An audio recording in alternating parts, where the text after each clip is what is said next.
Deixa eu deixar para você aqui uma reflexão maravilhosa, já que hoje é dia dos pais.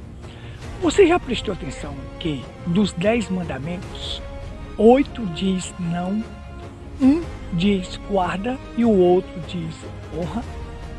Então aí você fecha, olha só. Honra teu pai e tua mãe para que te vás bem e os teus dias de vida sejam prolongados na terra. É o único mandamento que tem uma promessa entrelaçada nele, ou seja, atrelado a ele. Olha só, o primeiro mandamento diz, não terás outros deuses diante de mim. O segundo, não farás para ti imagens de escultura. O terceiro diz, não tomarás o nome do Senhor teu Deus em vão. Observe o não. O quarto mandamento manda guardar. O quinto mandamento manda honrar. O sexto diz, não matarás. O sétimo, não adulterarás. O oitavo, não furtarás. O nono, não dirás falso testemunho. E o décimo, não cobiçarás as coisas alheias. Você já prestou atenção no não? Não faça. 8 mandamentos diz, não faça. Um diz, guarde o sábado. E o outro diz, honrar, atrelado a uma promessa. Então, honrar o pai e a mãe é importantíssimo. Naquilo que o pai e a mãe estiver correto, honre eles.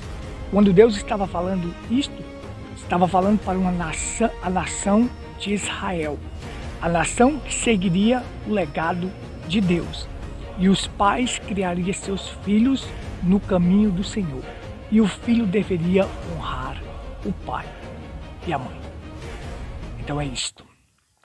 Em tudo que eles estiverem certos, honre, que você se dará bem, que você caminhará bem. Eu sou o irmão Gutenberg. Compartilha este conteúdo. Shalom.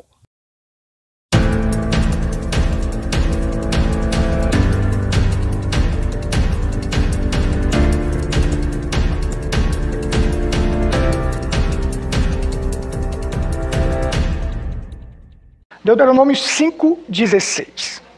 Honra o teu pai e tua mãe, como o Senhor teu Deus te ordenou, para que se prolonguem os teus dias e para que te vá bem na terra que dá o Senhor teu Deus. Eu ia trazer um assunto sobre sonhos, mas como a gente pega essas datas comemorativas aí não deixar de falar sobre isso, porque às vezes tem alguma pessoa ouvindo e vai entendendo sobre o Dia dos Pais, né? Dia dos Pais é como se fosse todo dia. Quem tem pai, tem o pai todo dia, né? Então, é um dia como se fosse todos os dias, né? Então, nós vamos falar um pouquinho aqui sobre honrar pai e mãe, que é um mandamento que traz recompensa. O único mandamento que Deus deixou nas Escrituras, que traz recompensa para a pessoa, é o mandamento de honrar pai e mãe. Vê que ele diz aqui, ó, para que te vás bem e sejam longos os teus dias de vida na terra. Nunca a Bíblia vai dizer assim, pai, por que a Bíblia não fala ao contrário assim? Pai, o pai deve honrar seus filhos, porque todo pai e mãe honra seus filhos. Os judeus entendiam pela Torá, pelos livros aqui da lei, que só o pai e a mãe dar a vida para um filho já é uma coisa grande. Então o filho deveria honrar e agradecer o pai e a mãe só por isso. Eles entendiam que só por esta coisa os filhos deveriam honrar o pai e a mãe. Deveriam fazer isso, só por isso, só por dar vida para eles. Eles deveriam honrar. Porque a Bíblia não fala o contrário, pai, honra os filhos. A Bíblia diz assim, pai, não provoque a ira dos seus filhos. Porque às vezes o pai pode provocar a ira do filho. Mas, porque o pai já honra o filho, já cuida, já faz tanta coisa, e principalmente os pais cristãos, porque quando isso aqui foi escrito para pessoas que serviam a Deus, são mandamentos para o povo de Deus, para fazer o correto, para fazer o certo, para que os filhos fossem educados para poder honrar o pai e a mãe. O William Branham conta uma história na mensagem do Super Sinal, Ele disse que uma jovem saiu para estudar fora na universidade e ali conseguiu várias amigas e estava ali na universidade, se tornou espertinha e cheia de esperteza agora, porque a universidade moderna, ela conseguiu ser moderna também, toda espertinha. Aí um dia resolveu vir visitar sua mãe. Ela disse que viria visitar sua mãe. E trouxe uma coleguinha também, uma espertinha com ela. E ali a mãe, alegre porque a menina viria visitar ela, foi para a estação de trem esperar a filha. E quando chegou lá, naquela estação de trem, a mãe toda queimada, com a pele toda queimada, tinha uma aparência terrível, uma aparência de velha, uma aparência feia. Quando aquela mocinha chegou com a coleguinha e disse: quem é aquela velha ali? A coleguinha disse: quem é aquela velha com aquela aparência tão feia, tão horrível? E a moça quis disfarçar para não dizer que era sua mãe, porque estava com vergonha da mãe. Porque estava com vergonha da mãe. E aí, quando a mãe viu a menina, correu para abraçar a menina. Minha filha. Aí a menina: sai, eu acho que deve ter sido um engano. Você está enganada. Rejeitando a mãe porque a mãe era feia. E ela estava com a coleguinha, toda moderninha. Tinha um rapaz lá, chegou lá, pegou na mão dela e disse: sua ingrata, sua terrível. Como é que você faz um negócio desse? Ninguém sabe da história, mas eu vou contar. Reuniu um monte de gente, ele agarrou no braço dela e disse: eu vou contar. Sabe quando você era pequenininha, que tinha 6 meses, a sua casa pegou fogo e você estava lá dentro? Mas sua mãe, corajosa desta forma, pegou um lençol molhado, partiu, foi lá dentro, viu você, pegou você lá dentro. Ela tinha que escolher salvar a sua beleza e acabar com o rosto dela e ela se tornar desta forma que ela está agora. Ela enrolou você no lençol e saiu por dentro das chamas agarrada, e as chamas queimou ela todinha. Sabe, ela fez isto para te salvar. Ela ficou feia, ela privou a sua beleza, ela foi privada de tudo para poder salvar você. Então você fica aí se envergonhando desta preciosa mãe. Aí ele pega e diz assim: Cristo também fez o mesmo por nós. Não havia beleza nele para que o desejássemos. Ele foi lá, foi moído pelas nossas transgressões, sofreu. Para quê? Para nos dar a vida eterna. E nós vamos se envergonhar dele? Jamais. Tem que bater no peito assim e dizer assim: sou cristão e não me envergonho disto. Hoje nós estamos vendo um mundo velho aí, todo acabado. Um monte de gente que professa ser pseudos cristãos, só professa, só da boca para fora, mas sua vida não tem testemunho. Mas nós temos que professar através da vida que somos cristãos de verdade e não se envergonhamos de Cristo. Ele foi moído, ficou todo desfigurado para poder me salvar ali na cruz do Calvário. Ele pagou o preço, pagou a dívida do pecado por mim. Eu não me envergonho dele. Amém? Então, está difícil hoje encontrar pais verdadeiros. Está difícil. É raridade. E está difícil encontrar também filhos obedientes. Também está difícil mesmo. O mundo hoje se tornou tão moderno. A mídia destruiu os lares. A mídia, as novelas quando chegaram, esse lixo chamado Globo quando chegou, destruiu os lares, destruiu as famílias. Sabe que a Globo foi que inventou aquele negócio assim, que pai é o que cria. Por quê? Porque se cria é porque foi gerado por outra pessoa, né? Aí pegou para criar. Então a Globo fazia isso, pessoas praticavam adultério, gerava filhos e entregava para o outro criar. E dizia: pai é o que cria. Foi a Globo e as novelas sujas que trouxeram isso para o mundo. Pai é o que gera. Um verdadeiro pai cria, gera, educa e sustenta. Verdade. Um verdadeiro pai faz estas coisas. Estão entendendo? Um verdadeiro pai faz isto.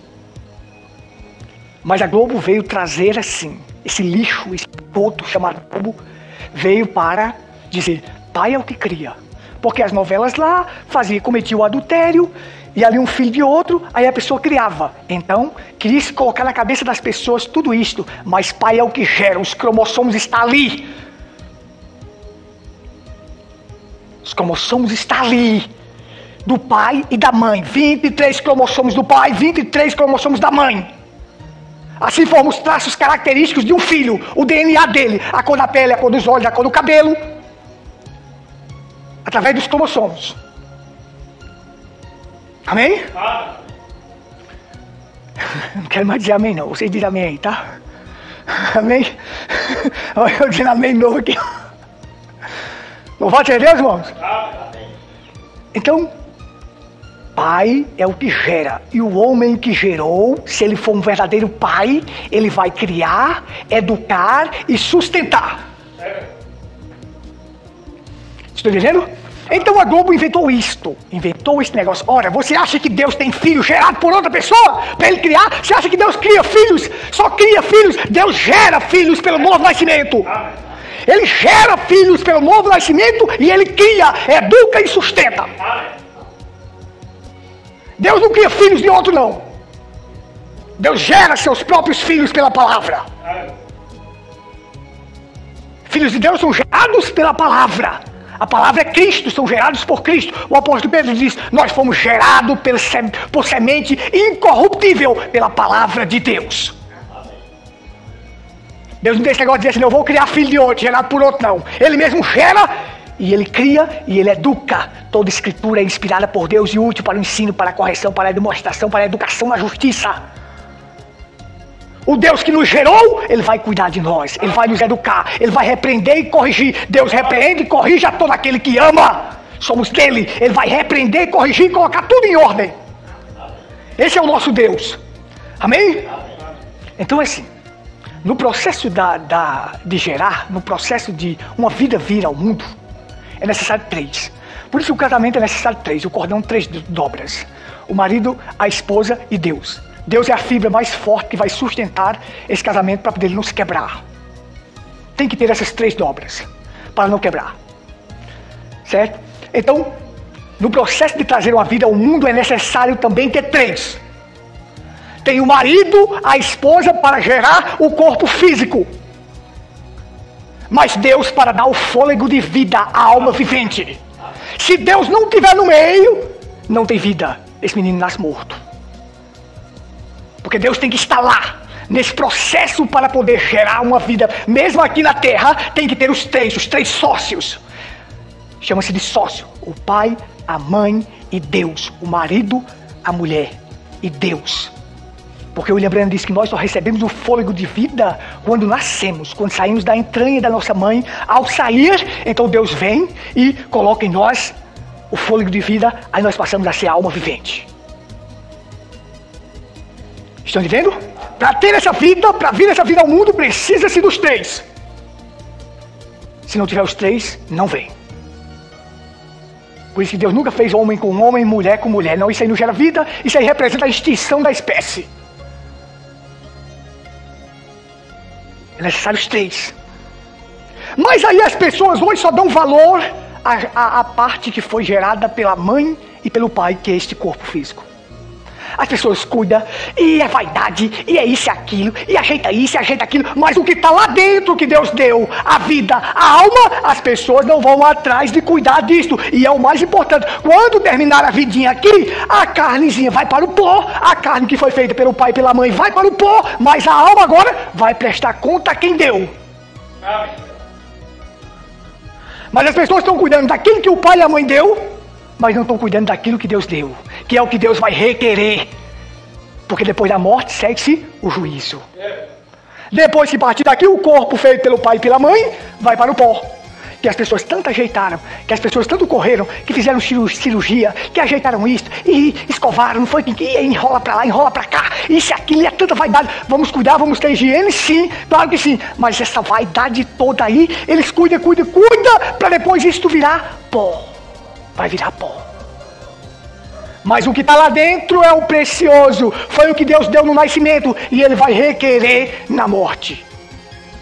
Quer de volta o que eu dei. Quero de volta o que eu dei.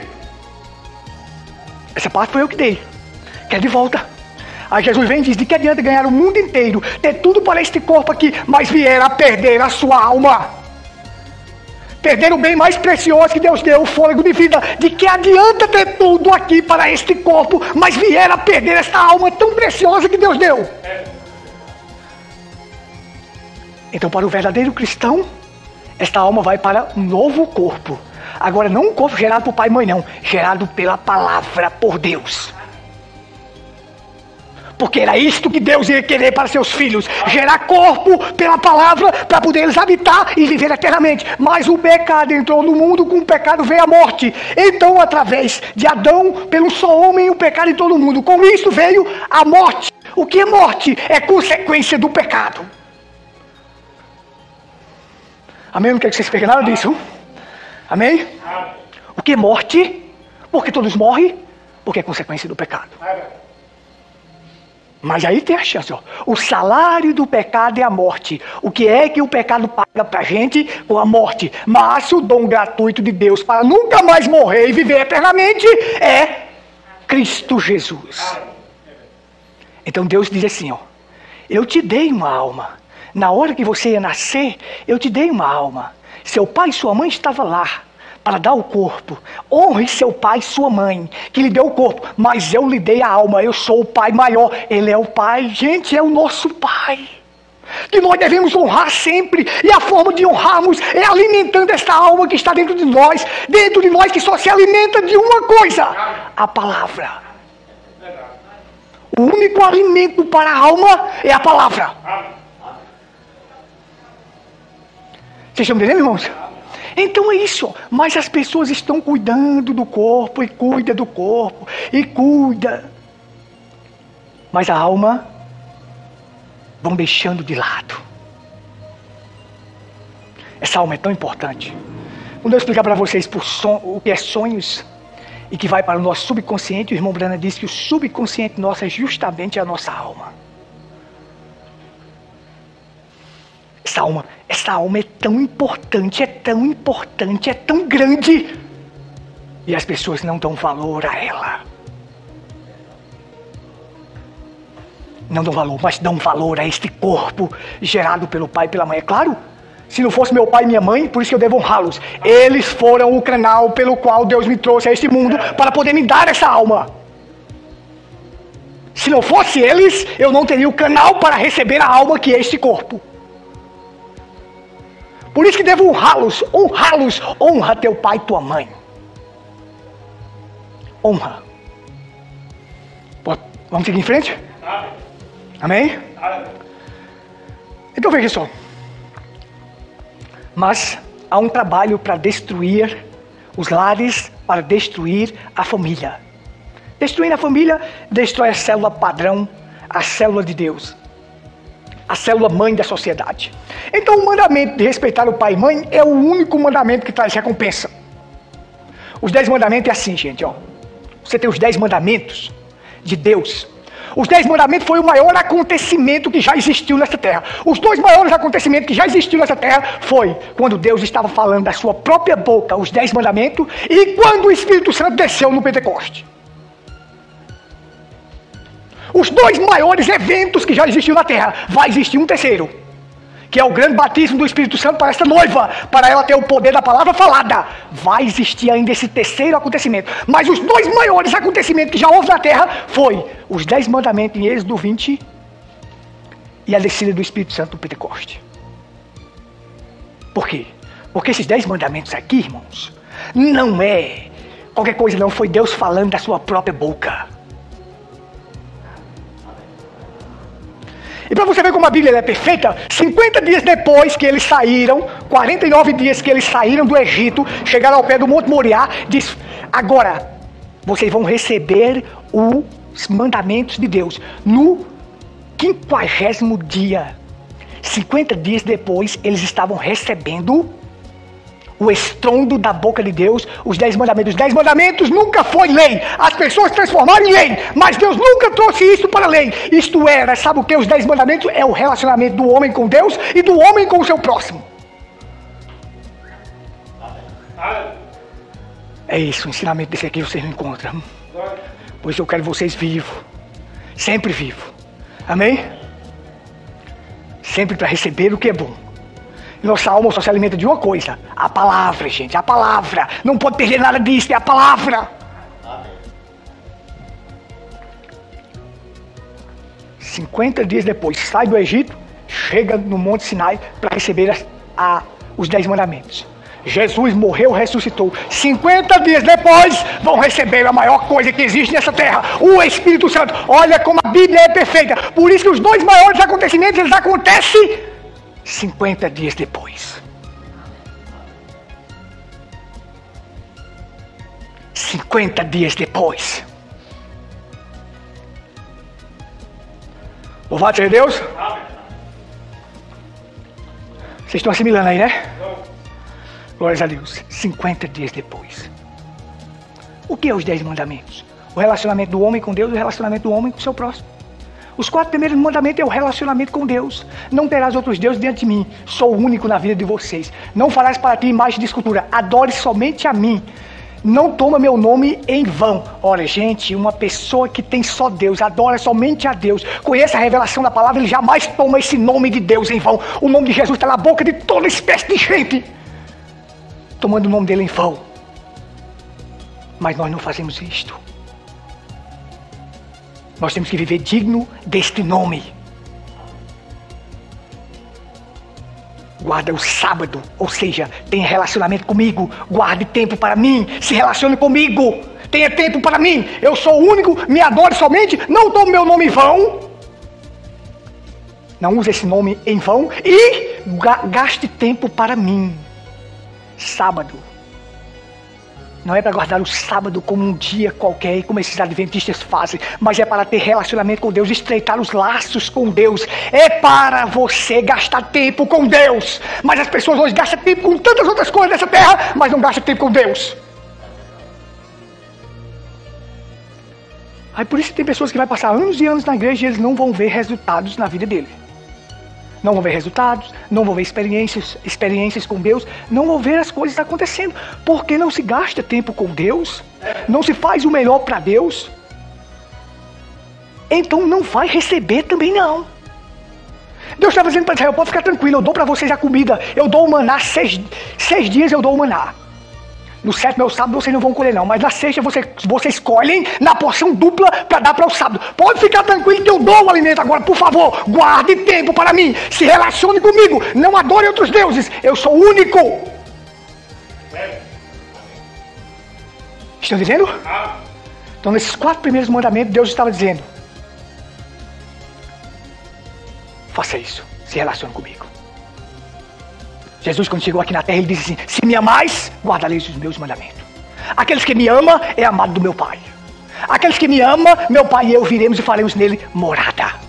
Mas como é que ama Deus? Guardando os mandamentos, guardando a palavra, vivendo uma vida de obediência. Jesus vem e diz, novo mandamento vos dou, que amei-vos uns aos outros como eu vos amei.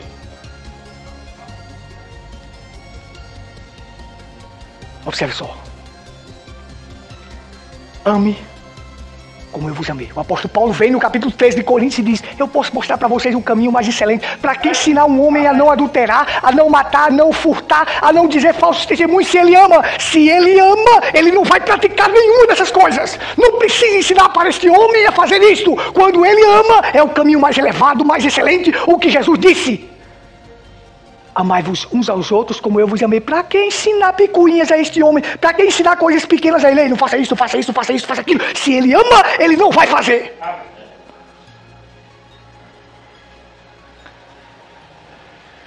Então as pessoas ficam, não pode isso, não pode isso, não pode isso, não pode aquilo. Certo, está aqui nas escrituras. Quando você ama a Deus, você obedece a sua palavra. Não há peso em obedecer a sua palavra. Se me amais, guardareis os meus mandamentos. Então, quem ama a Deus ama o próximo, e quem ama o próximo ama a Deus. Primeiro, você ama a Deus. Como é que você ama a Deus? Guardando os seus mandamentos. Este é o seu relacionamento com Ele. Cumpre os 4 primeiros mandamentos. Agora, para cumprir os outros 6 mandamentos, tem que amar o próximo. Honra teu pai e tua mãe, é o 5º mandamento. Diz respeito à família. Não matarás. Jesus está dizendo, preserva a vida. Não adulterarás, preserva o casamento original. Não furtarás. Vai, e você agora vai preservar. Quando ele disse assim, ó, não furtarás, preserva o próximo. Ou seja, quando você não furta, você preserva a liberdade individual. Não furtarás. Não dirás falsos testemunhos. Preserva a dignidade. E não cobice as coisas alheias. Você preserva, você vai preservar o que você conseguiu, o que o outro conseguiu. Vocês estão entendendo? Vocês querem ficar de pé um pouquinho? Ficar de pé um pouquinho? Então o sexto mandamento, o quinto mandamento preserva a família. O sexto mandamento preserva a vida. O sétimo mandamento preserva o casamento. O oitavo preserva a liberdade individual. O nono preserva a dignidade. E o décimo preserva o que o outro conseguiu. Tudo relacionado com o próximo. Se as pessoas amassem a Deus e eles vissem uma roçadeira na roça do outro, passando por lá por dentro, eles não pegavam. Eles não furtavam. Eles preservavam o que o outro tinha. Hoje a gente não pode, não há mais preservação da liberdade. Se você deixar um negócio aí fora, no outro dia não está mais ali. Porque não há preservação da liberdade do próximo. O próximo não pode ter mais liberdade, mas Deus ensinou ao próximo ter liberdade. Então, os 6 últimos mandamentos cuida do próximo. Os 4 primeiros é o relacionamento com Deus e os 6 é o relacionamento com o próximo. Amar a Deus e amar o próximo. Pode sentar.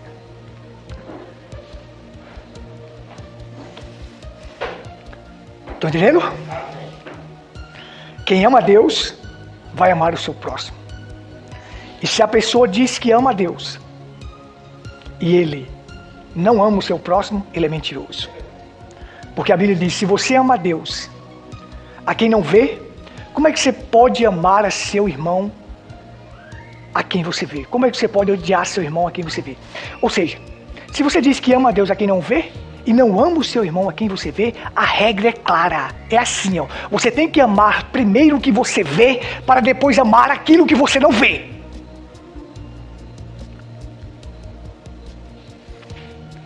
Vocês estão entendendo? Eu quero passar por alguns versículos aqui, rapidinho aqui, João, primeira carta de João e o Evangelho de João. Só pra gente concluir nossa reflexão. Louvado seja Deus. Diz assim, João 14, diz assim. Começando aqui do primeiro. João 14, 15 diz assim, ó. Se me amais, guardais os meus mandamentos. Aí João no capítulo 14, versículo 21 diz assim.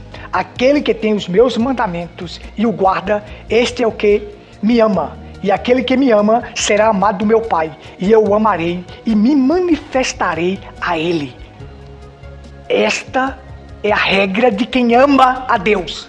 Guarda os seus mandamentos. Guardar é praticar. Aí ele segue e diz assim, ó. Quem não me ama, não guarda minhas palavras. Ora, as palavras que ouviste não é minha, mas do meu Pai que me enviou. Quem não me ama, não guarda minha palavra. Este é o sinal da pessoa que não ama a Deus. Não guarda a minha palavra. Quem é de Deus, ouve as palavras de Deus. Quando eu era lá da Igreja Batista, eu pensava, este versículo, quem é de Deus, ouve a palavra de Deus. E quer dizer que toda pessoa que está ouvindo a Bíblia é de Deus? Não. Quem é de Deus, ouve a palavra de Deus. É a Bíblia revelada, é a revelação das Escrituras. A Bíblia, na sua revelação, na sua totalidade. Ele ouve os filhos de Deus, ouve a palavra de Deus, por isso que eles são de Deus. Vocês estão entendendo? Então é isso. Quem é de Deus, pratica as palavras de Deus. Primeira carta de João se relaciona a amar o próximo. E diz assim, ó. Só para a gente concluir aqui.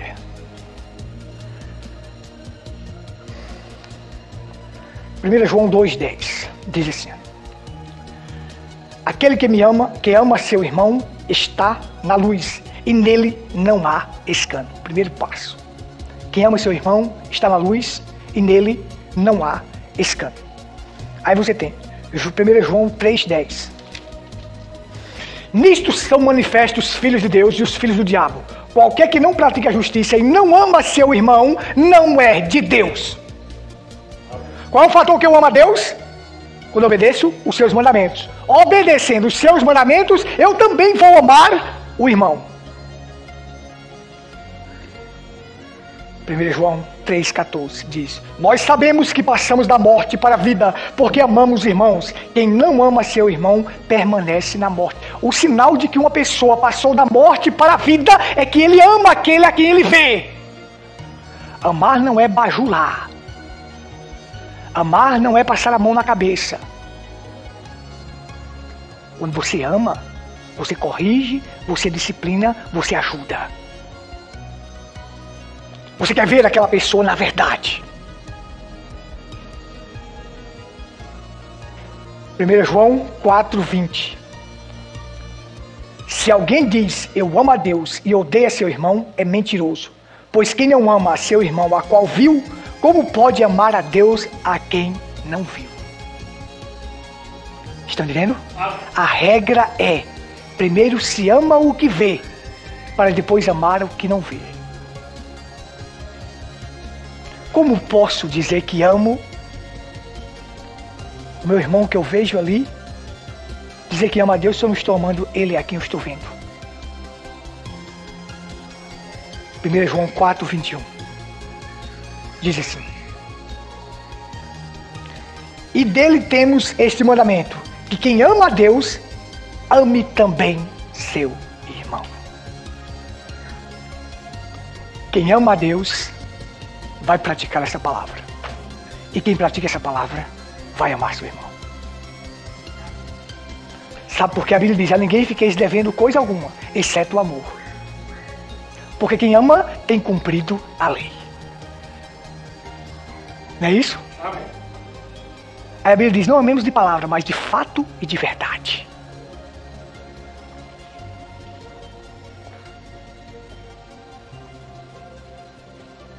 Amar não é bajular, não é passar a mão na cabeça, como eu já disse. Mas é ajudar. E ajudar principalmente aquela pessoa a chegar a encontrar a verdade. E você, se puder ajudar aquela pessoa, você vai ajudar.